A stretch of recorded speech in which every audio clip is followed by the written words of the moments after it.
Hello and welcome to the Dyno Six Pack Dynasty Football Podcast. I'm your host, JJ Schultz. Got a really fun show planned today. Got a fun guest lined up for you. We got Steve Hungartner over here.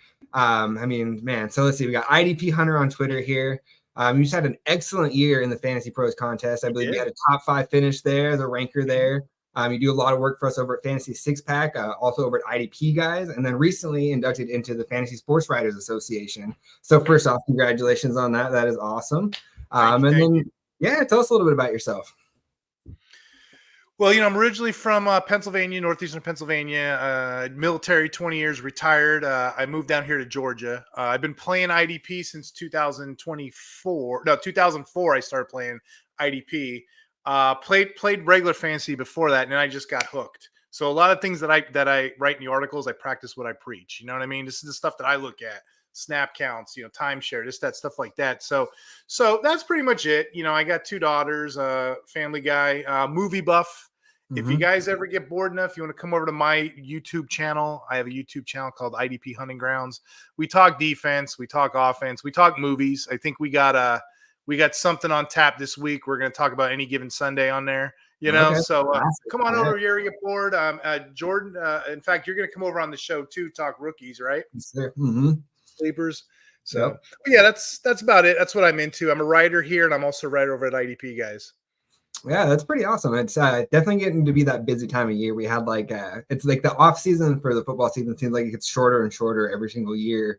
But we're right back at it. I mean, my phone has been buzzing every single 5-minute stretch we have today. I have new people signing. Anything, I guess for everybody that is watching this or anyone that's watching this after, we're recording this Monday night. What's been the wildest signing to you so far today? Well, just today, I thought the biggest signing to me was the Brian Burns going to get traded. Yeah, the trade. Mm-hmm. So, I'm still processing that, but yeah, everyone benefits on that one because the Panthers weren't helping that guy. He had a poor year. The Giants pass rush is definitely going to benefit. Thibodeau's going to benefit. Dexter Lawrence going to benefit. So I'm very excited seeing Brian Burns in the Big Apple. And the Giants had an extra 2nd and 5th rounder from Leonard Williams last year. So they basically, when you kind of zoom out, they basically just took out Leonard Williams and substituted in Brian Burns. Obviously you have to add into the fact that they gave him $150 million on top of that. But when you kind of zoom out, you're like, wow, that's a pretty good move. Flipping out Leonard Williams for 2 and a 5 and then using that to get one of the top 5 pass rushers in the game. I hate it as a Cowboys fan, but well done a little bit.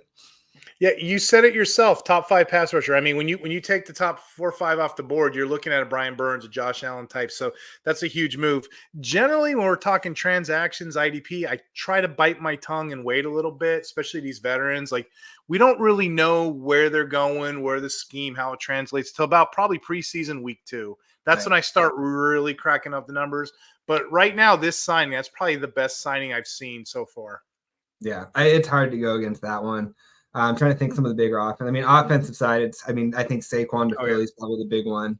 I think Swift to Chicago. I think that's going to be a better move than people are thinking. It seems like a lot of people are like, oh, it's just another timeshare. They got Khalil Herbert, Roshan Johnson. I don't know. I think you drop Caleb Williams in there, DJ Moore, Cole Kmet. That's a pretty fun little offense there for DeAndre Swift. So I'm a little bit more optimistic on that one than it seems like the general kind of reaction has been on that one.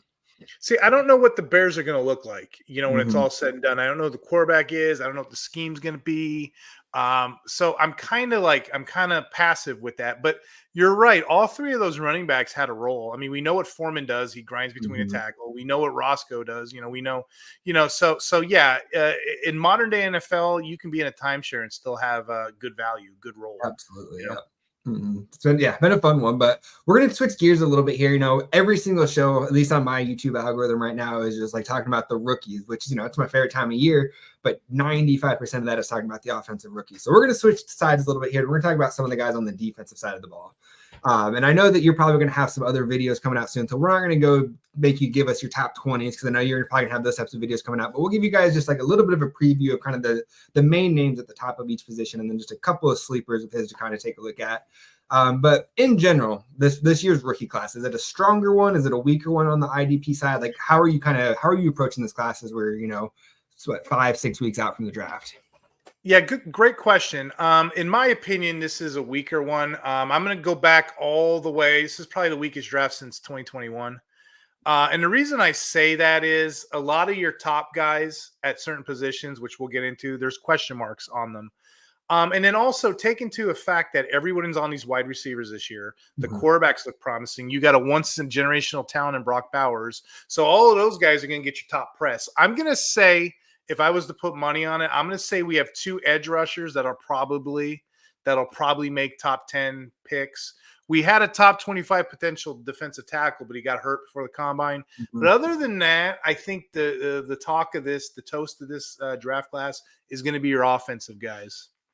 Yeah, that makes a lot of sense. But I mean, that's a good thing if you are like one of those IDP teams, or if you're one of those teams that's picking you've earned the 11th or the 12th pick. I mean, that's good because a lot of times you can get those IDPs that are, third round picks that in a few years later are turning into top 10 guys at their position. And so that's good. It's good all around for teams there.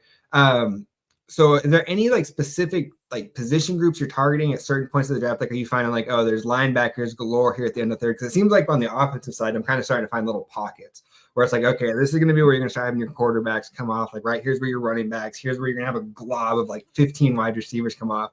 Is it kind of shaping up like that on the defensive side as well? Yeah, draft bubbles, draft pockets, however you guys say it. Yeah, that's pretty much my strategy this year is to get all your offensive guys set up and then come back and get your defensive guys. But like if you're in a defensive draft, if you will, just looking for that lens scope, we have a pretty darn good quality cornerback draft class. Cornerbacks usually don't get a lot of press, at least in my leagues they don't because it's so flaky. But if you're in a cornerback dependent league, this is your draft class. Also, edge rushers. We got a really good edge rusher draft class, and it goes for quite a while. I'm going to say the top 7 picks for me, I'd probably go defensive line until I switched out. I mean, for someone like me, like I like to build my IDP teams around my defensive end. So like that's beautiful for someone like me. And like for most of my leagues, if they require a cornerback, like, all right, who's returning punts and kicks? So that's who I'm gonna try and throw into that cornerback slot and try and get like a cheap return touchdown. So like I'm very much with you on that. That the cornerbacks are kind of that's great if you have to start one, but in general, like you're gonna want to get like one of those safeties or a returner to fill in those defensive back spots. But let's kick it over. So I wasn't gonna do this to you, Jordan. Yeah. I wasn't gonna do this to you. Cornerback is the position that just drives me insane. But we have Jamie Perog in the chat. He's gonna give you a cornerback question. You know he's gonna. I see him up there. He's going to give you one. So just be prepared. We're going to have to talk cornerbacks at some point in this podcast. Yeah, sounds about right. Well, that's why I brought you on here because I'm going to just like defer to the expert on this one.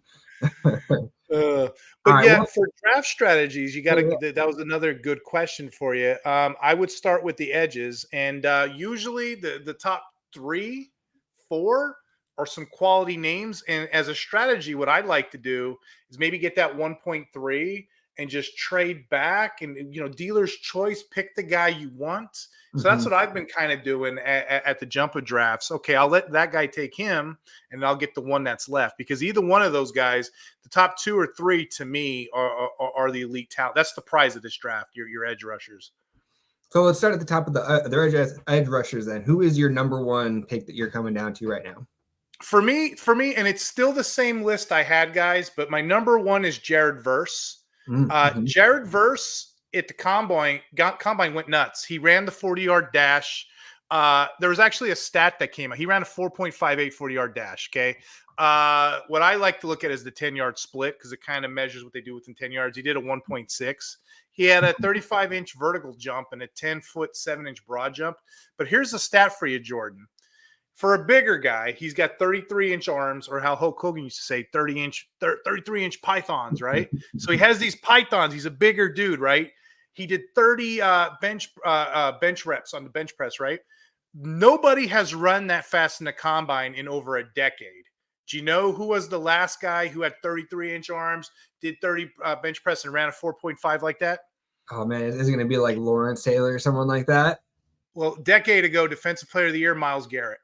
Oh, so shoot. Just goes to show you, big man that could run. Verse is at the top of my list. And if he would have came out in last year's draft, Verse would have been highly touted. He probably would have been ahead of Will Anderson, Boye Mafe, guys like that.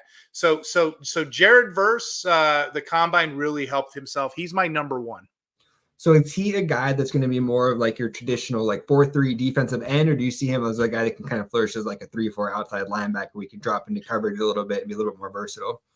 Another good question. I see these top three guys that we're going to mention being either or, dealer's Okay. choice. I can see both of them, especially number two. Number two is technically slotted as a linebacker, but he's more of an edge. All right, So our let's number move two it on. Yeah, who's is number probably up two? your alley.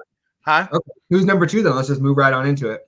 Okay, so my number two, his name is Dallas Turner. Yeah. Dallas Turner, he's official. I guess you would call him an edge, but some lists have him as a linebacker. He's a 4.46 speed on the 40. He ran a 40.5 inch, or actually 40.5 inch vertigo, 1.5 split, and a 10'7" broad jump. So all of those numbers that equates to he's in the top 90 percentile in his class. Dallas Turner is one of those guys that I'd be interested in owning, whether Sleeper puts him as a linebacker or as an edge, depending on what your clarifications are. But I would play him as an edge. Definitely play him as an edge. He was a 5-star recruit coming out of college, and he had 9 sacks last season, 21.5 sacks over the last 3 years. He's the other guy I was saying that I think is going to be a top 10 pick. These two guys here, either way. Yeah, I mean, and of course, they're coming from two of your premier blue blood schools. Like, it's no surprise that you're going to have your top defensive lineman coming from the SEC like that. And then who do you have for your number 3 defensive lineman? So a lot of your audience probably wants me to say Chop Robinson because that's the guy who ran the draft, but I'm not going to do it. I'll put him at 4. I'm not going to do it. Okay, Chop Robinson won the draft.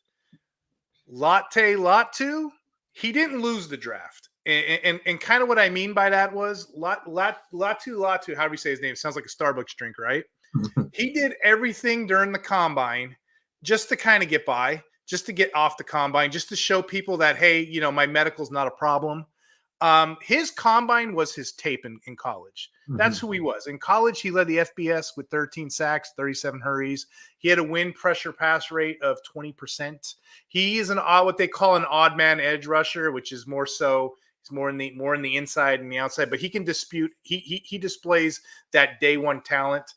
He's probably going to slip on draft day because of his medical history on this guy. He got hurt. He was supposed to never play again. Comes back. UCLA was the only team that took him, and he just blew it up. So a lot of people are sleeping on him. They might be putting Chop Robinson ahead of him, but literally, if you go on PFF or anywhere else, he beats everyone on pass rush metrics. It's just a question of whether or not he's healthy. The combine showed that he's healthy. Nice. Yeah, definitely a good name to know there. Chop Robinson, that's, of course, after the combine, even the people like me that don't spend a lot of time studying the defensive side till after the draft, like, I, of course, knew who he was because he'd had such a great showing there. Before we move on to the linebackers here, it looks like Jamie dropping us some breaking news here. Jordan Hicks going to the Browns.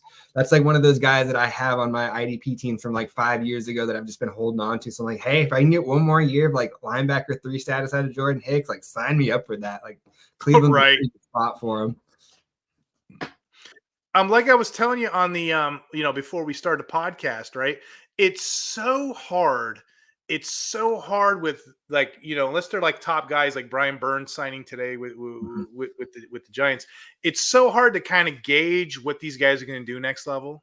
You know what I mean? Because we don't know the schemes. We don't know what's going to happen yet. So it's kind of like a mystery box. I'm a little hesitant. I watched the radar. I watched the transactions. I kind of wait till like that second preseason game when I start seeing all the pieces together and I kind of see what they're doing. Because, like I said, I love the name and I'm excited about it too, but I just don't know where it all fits yet. Especially on the Browns. The Browns need it. Browns need linebackers. So it's kind of exciting. Put them right next to JOK. You know what I mean? So it is kind of, it's one of those things that until you like played IDP for a few years, like you don't realize how scheme dependent the defensive side of the ball is. Like you can kind of just think like, oh, it's a big athlete. Let's just go plug him in at defensive end and it'll be fine. But depending like what he's asked to do, like that can make or break guys if they're put into the wrong type of system. They just never quite pan out. So I can see what you mean there, where you really kind of have to wait and see how it all shakes out, especially when you're talking about like the mid-level guys like that. But kicking over to the linebackers here, what's the linebacking group look like? Who overall is it looking pretty strong, pretty weak? Is it more like your tackle heavy group, pass defenders? What's this kind of the overall feel looking like? Good question. And you said it just to backpedal what you just said. We don't know if the guys are going to be box linebackers. There's one in my top 3 I'd consider a box linebacker. A lot of these guys are outside. A lot of these guys are edge. We don't know exactly where they're going to go. And like Jamie just said in the chat, what's their snap percentage going to be like, especially as a rookie? We don't know. We don't know any of these things, but what we can do is we can kind of evaluate talent. So to answer to your question with this linebacker class, I'm not the biggest fan of this linebacker class because every single guy that I could paint a picture for you for, he also got warts. There's question marks. All three of these guys have question marks. And believe it or not, shocker, these guys are out of order from last time we talked. And everybody has these guys out of order, but in some shape or fashion, everyone has the same top five. But I'm going to give it to you in a different order, and I'm going to justify my rationale. Okay, let's hear it. Let's start from the top then. Who's number one? So what I put as number one, because there's more questions with these other two. So what I ended up doing was I ended up putting Peyton Wilson as my number one. Okay. And it's because of this combine. Did you see the combine? This guy just went to town. He destroyed it. Everything that he did was golden. Not only that, when he was in college, right? When Wilson was in college, he 6'4", 238-pound frame. He ran a 4.5. He's a 4-star recruit. I can see he had 92 tackles and 200 tackles the last 2 seasons, 67 stops. He only missed 6 tackles. I say it again. He only missed 6 tackles the whole entire, what the heck, right? I see him as a green dot defender coming in early. My problem with him, though, is he's already older. I believe he's 24 already. He's a bit older, and he's had injuries on his knees and his shoulders. But that was way back in 2021. I mean, we've had 2 seasons since then. But just be mindful of it. This may be a one-contract guy, but churn and burn, he's probably going to be the one that starts first for your teams, Mm-hmm. So are you looking at him in kind of a tier of his own then, where you kind of mentioned some other guys have a little bit of warts, or are you still kind of viewing them as a tier, kind of pick your flavor? Honestly, I got all 3 and pick your flavor, the same tier, because again, I just put Wilson at 1. I had these other 2 guys bouncing around. I've been flirting with it. I just have less questions with him than I do the other guys. All right, makes sense. Let's move on to number 2. Who's your number 2 linebacker in this class? So number 2 is a guy that everyone's looking at, okay? Edger and Cooper at Texas A&M. Yep. Mm-hmm. Everyone's liking him. You're hearing him on a lot of shows. And it's his combine. He did a 4.51 40. Okay, he's got burst. He's got the blitzing ability he showed in college, right? 20-yard splits, which is always a great indicator. Jordan, I wrote the article over here on combine, cheat codes, what to look for. Yard splits and shuttle runs on a linebacker kind of tell a lot, but he had a 20-yard split at 2.82, 10-yard split at 1.54. He checks a lot of boxes for me. His problem, though, is he needs to gain a little more weight next level. You don't want him to end up being a tweener. You definitely don't want that out of him, right? And on top of that, he misses a lot of tackles. So he's not necessarily like the truest of natural tackles.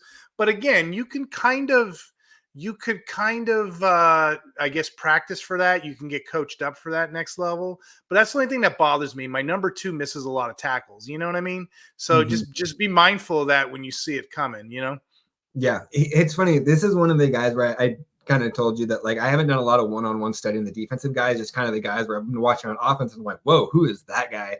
And he is one of those guys that several of the tape I watched, I'm like, man, who is that guy? Yeah, he is a lot of fun to watch. Who is that? But he's a project piece, I guess, if you will, something that they're going to have to work in. So a lot of people evaluate that talent. A lot of people have him as their number 1. I'm a little skittish because I've seen hybrids next level fail. Isaiah Simmons type. Isaiah Simmons. So I don't know where to gauge that. That's why I put the Wilson ahead of these 2 guys, because 1 in the hand is better than 2 in the bushes for me. Yeah. Jamie's got a question for you here. You guys mentioned Chop Robinson, which is agreed a badass name. Can you talk a little bit about the other Penn State edge rusher, Adisa Isaac? Yeah, I have him outside my top 12 for whatever reason. The Penn State guys, they kind, you expected them to blow it up in college, but they didn't. They kind of just had, okay years. But he's a good talent. What did I write in my one article on him? I had him as an honorable mention. Believe it or not, he was a top 25 in college at creating pressures. I mean, that's a good stat to have. He was the second best edge rusher on his team next to Chop. He just barely missed my list. Like I said, you can put him in your top 12, top 15, however you're playing. So guys that like Jamie's saying now, guys for a value at defensive line. No one's talking about Isaac. No one's talking about Darius Robinson. No one's talking about Braden Fisk. You could wait as another strategy for you, Jordan. You can wait 7-8 picks in deep, maybe come back in early second round and get a quality defensive lineman. It goes deep this year. That's my type of draft, man. It's like, it's just anytime I can stack my bench with defensive linemen, like I treat them kind of like tight ends, where like if there's a chance that they have like one injury away from like having like a serious role, like I'm just gonna throw them on my taxi squad on my bench and let them stack up. That's the way I approach the position there. But kicking it back to our final linebacker, who do you have at number 3 here? And then is this the end of your tier, or do you have a few other guys you would lump in with this top tier? Yeah, well, okay, I'll do it like this. I'll give you my third, and then I guess so I got Jeremiah Trotter here. Okay. And then I got Junior Colson and Cedric Gray slightly behind those guys. But I think the top tier are the top 3 that we're talking about right now. So that's where you cut it off there. Okay, so tell us just a little bit about Trotter then. I mean, you know, Trotter, obviously he has that pedigree, right? He has that, hey, my dad was in the NFL type of pedigree, right? Not only that, he gets bagged a lot for being lighter and smaller. But again, his player comp is to another light, small guy, which is Ivan Pace Jr. Same kind of player, same kind of production. I'm getting so sick of, to be honest, I'm getting so sick of people saying that lighter players is a thing. Look at the NFL the way it is now. Fred Warner's 225, 235. Roquan Smith's like 238, right? Quincy Williams, 225, 235. Guys that are lighter can play this position now. You know what I mean? But for Jeremiah Trotter in the NFL, in his college, I think he was one of 14 FBS players over the last 20 seasons to record 4 interceptions, 10 or more sacks, 3 or more fumbles, resulting in All-American selections. I mean, he's a guy, he was my one for a while. I'm looking at the hype train on these other guys a little bit more, but Trotter as your third is a steal in some of these drafts. You can probably get him at the end of the first, mid-first. Yeah, he's a guy that I think is going to be the linebacker one for a lot of people, just based off of the name there, for sure. Yeah, exactly. And then, like I said, my steal here, I got a guy at 5 named Cedric Gray. He didn't blow up the combine, but he had decent enough stats. 6'3", 235 tackle machine. He had 121 tackles on 880 snaps. Okay, he's one of the few guys in college that you'll hear consistent tackling, 8.5 sacks. Him and Wilson are probably the 2 in the top 5 that have the less amount of warts, if that makes sense. But those are guys that I'm tracking. I wouldn't mind waiting until all the top guys are off the board as a strategy and coming back up and trade back in and getting Gray. North Carolina, that's kind of who I root for in college, so I can definitely second that one there. That guy's been a lot of fun to watch. So kicking over to the defensive backs here. So like I said, I mentioned earlier, for me, like the way I approach this position in general is like, unless you're like a Kyle Hamilton, like I kind of just ignore this position and then I'll just figure out who it is year 2, year 3. Hopefully throw a returner back there, or find just a safety that's found himself a job where he's in the box quite a bit. Right. What is this class kind of looking at? Is there some of those game changes? Is this going to be one of those classes in a few years where we're like, all right, who's returning punts and kicks? Yeah, I was going to spare you the cornerbacks because we can go 8 deep on corners. I mean, there are some good guys that play different stuff, 5-star pedigree, what have you.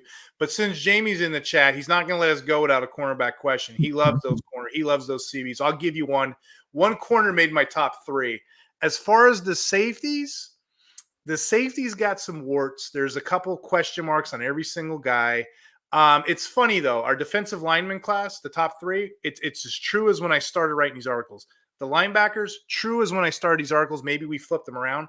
Safety's all over the place, and the combine just made it worse. I mean, this is a crapshoot. Remember that video game Duck Hunt when you're shooting just take your pick which one you want to shoot. That's what this safety class is. But I will tell you, the number one is not wavering. There's one guy, top tier 1 player at the top of the list, no question. All right, who you got? The suspense is building. So I got Tyler Newman out of Minnesota, okay? He didn't run the 40, but he didn't have to, because if you watch the combine, he ran every single drill, every single shuttle, every single defensive back drill, and he was impressive. He was stunning. He destroyed the combine, and he was everything we thought he would be. A couple guys, I used to have Cameron Kitchens as my 2. I kind of dropped him down to 4 because, he ran a slower combine than we expected, and he can still have a role in next level. I mean, there's guys like Mike Minner that have had 10-year careers and still are a little slower, but I'm a little mindful of him. So I have a couple other guys that I'd like to bring up instead. Yeah. Okay. To talk about. Yeah, let's just go right into him there. Who we got? Okay, so my number 2 is a cornerback, and his name is Cooper DeJean. What his deal is he has kick return ability, which excites me. That's me. Yeah. If you're playing in leagues like I do, if I can stick a CB or a DB, whatever your slot is, as a kick return, I'm getting points out of that. I can kind of beat my competition. But this kid's a real athlete, okay? He's a 3-letter sport. I think he played what did he play? He was a former school quarterback. He lettered in basketball, track, and baseball. He actually killed the long jump at the combine, 23.5 inches and 100 meters, 11.16. Those are things I look at when I'm looking at corners. I had him at 3 for a while, but I kind of raised him to 2 just on the ability and the kick return ability. I can see Cooper DeJean out of Iowa being impressive next level. Yeah, I mean, and we've seen some of those cornerbacks too that can eventually develop into like those high tacklers too. So if you find those guys that are returners and are able to get like 60, 70 tackles a year, definitely a good guy to have on the back of your fantasy squad there. And then round it out here, who is your number 3 defensive back in the class? So I was playing it close to the vest this whole episode. I want to get a little spicy here. As a DB3, hot take to end it. I like it. I'm gonna throw a dart throw. I had this guy ranked in the top 5, 6. I did. The combine is where he excelled. So at the very least, let me at least praise him. The guy's name is Javon Ballard. He's a safety out of Georgia. Okay. At the combine, he clocked in 4.47 speed at the dash. Okay. He's one of those guys that'll probably be a nickel safety hybrid next level. The expectations on him is he would excel at all these positional drills, which he did. So I'm not going to keep talking that, but he didn't fail to disappoint. But with Bullard himself, he's really good in open space. I think he's going to be a premier safety next level. A lot of people aren't on this guy yet, but I think coming like later drafts closer to the year, he's probably going to be in a top 3 conversation. He's probably in the top 5 right now, but he's got an ability to just navigate, find the ball, pedal, move backwards. Those drills say a lot when they can seamlessly transition with their hips back and forth. I'm really on Javon Ballard. And as an honorable mention, Tyler Owens, you guys know him as Planet Man, right? He doesn't believe in planets. At the combine, it was his whole thing. That was great. Yeah. And you know what? Hey, to each his own, whatever. So Tyler Owens is an honorable mention to me. He actually he was doing some great stuff down there. He had a 12-foot, 2-inch jump. He was running. He was doing all these drills at 6'2", 216 pounds. But then he got hurt. I think he hurt himself on the 40.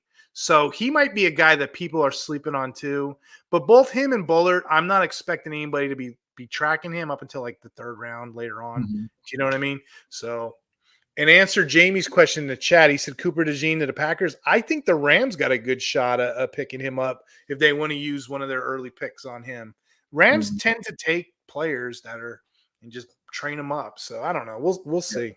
Yeah, they're one of the teams that very much, if they like see a few traits they like, they're not afraid to grab them and then try and mold them. And I mean, like we saw with Puka last year, like that was someone that a few months ahead of time they had a plan for him. And they went out and got it there. So we went over top, we'll say 10, 12 or so players here. So if you're talking about just one guy that's outside of this top group that you're kind of marketing as a sleeper on the defensive side, who's that guy for you? Interesting. So if I was to go outside of everything, so another common draft strategy for me too, I've been taking all these linemen off the board, and then whatever defensive tackles are left, I'll take these interior guys because these interior guys look really, really good to me. Mm-hmm. I'll give you 2 interior guys real quick. Javon Newton was the top 25 player. He was the consensus defensive player of the year, 2023. He got hurt, so you didn't see him at the combine, but he is a 1-gap defender monster. He's a 5-star recruit. Then we got another guy, Byron Murphy. He's a bull in the china shop. Okay. One of those defensive tackles is probably going to go first round. The other one's going to drop a while. And I'd be more than happy watching whoever's left and take him. Byron Murphy is PFF's darling with all the pass rush and this, that, whatever. He's just not really a true tackler, which is what I like with defensive. If you're playing in leagues that have like tackles for loss and it's high, like if I get a generous 4-point tackle for loss, I'm getting all these Aaron Donald types. I'm getting all these guys that are in there just gobbling it up. And a lot of people are afraid to play defensive tackle. Not me. If I'm in a king scoring, classic scoring, or if I'm in something like a tackle for loss, I'm taking guys like that. So if you're asking me like later on in drafts, yeah, I'm going to look and see. I'm going to wait for the first. I guess I'll watch the first defensive tackle taken, and then I'll go around the board a little bit and I'll scoop up the either one. All the leftovers. I like that. That's a great strategy, man. I like that.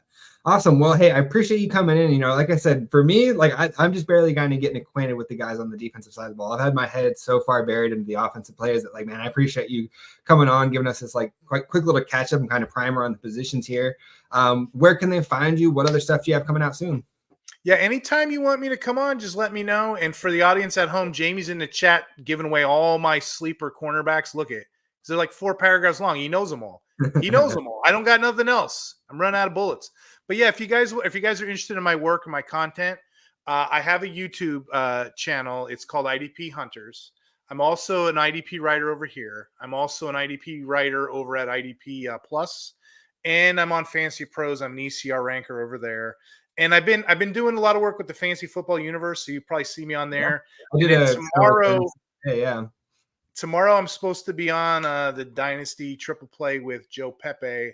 I think we're still on for that, but we're going to go by team, each position, what team needs, what they need, offense, defense. So been kind of working it this off season, but I love the evergreen times. This gives us time to think, strategize, because when the season comes, we got live rounds. We're not going to have time to do all this, you know? Especially for me as a dynasty guy, like this is a time where you can actually like put out work and it can stand for more than one game before everything's changed and it doesn't even matter anymore. It's like, this is kind of the time to shine for me. Exactly. And the next couple of weeks when all these player signings, it's going to be exciting to see where they plug in and how they look. Yeah. I mean, we're close to getting to that spot where we can really kind of start like, okay, what is this team going to look like in the 2024 season? Like what is their off season told us? Like we're getting close, man. I'm ready for it. Yeah, I have theories, but like I said, I'm a little mindful because I want to see how those first couple preseason games look and how they want to feature some of these guys, especially some of these older veterans, you know? Absolutely. Makes a lot of sense. Well, hey, again, man, I appreciate you coming by. We'll definitely have you back on again here in the next few weeks. Appreciate everybody tuning in. Jamie, appreciate all the questions. Make sure you guys hit the like and subscribe page here. Make sure you get more content like this. Head on over to fantasy6pack.net/plans, become an all access member. On top of all the rankings and the DFS tools, you also get access to our Discord forum there where you can come in there and get customized advice for your league, like your exact specific league settings. People will come in there, ask a question, tag all the analysts, and they usually have 4 or 5 different answers within 30 seconds. It's a pretty good time. So head on over there, fantasy6pack.net/plans. Again, hit like and subscribe, and we'll see you guys next Monday. See you later.